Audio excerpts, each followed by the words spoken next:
Hello everyone, I am Arvel G. Conde, and today I am going to discuss to you about applying limits and derivatives to solve science-centered problems, specifically in the physics field. Now let us proceed to our main problem. Here is the main problem.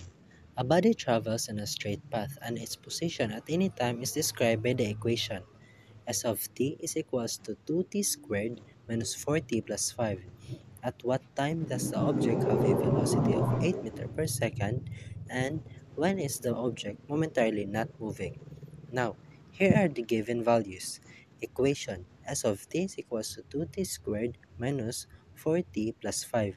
The velocity 8 meters per second, and the formula of the derivative, which is derivative of f of x is equals to limits as h approaches to 0 f of x plus h minus f of x over h.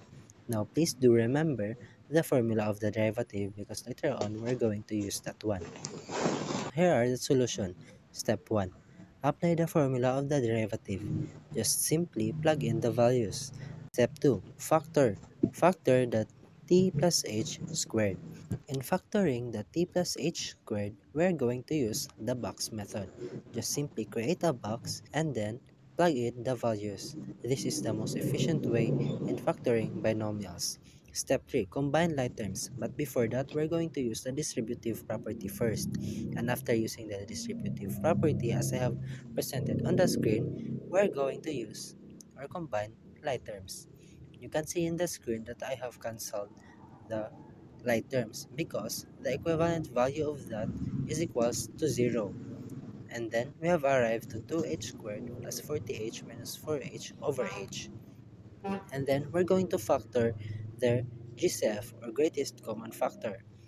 And then you can see the process on the screen up until we arrive at the equation of 40 minus 4. Now, we can answer the problem of number letter A.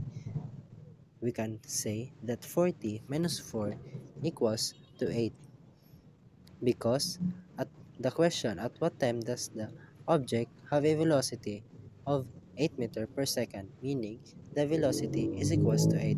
Therefore, we have said we can say that 40 minus 4 equals to 8. As you can see on the screen, I cancelled the negative 4. Therefore, we arrive at the answer 40 equals to 12. And for that, I over it with 4 in order to arrive with the final answer t is equals to 3 seconds. Going on with letter B, I still use the same process and the answer to that would be t equals to 1 second. That would be all. Thank you everyone for listening.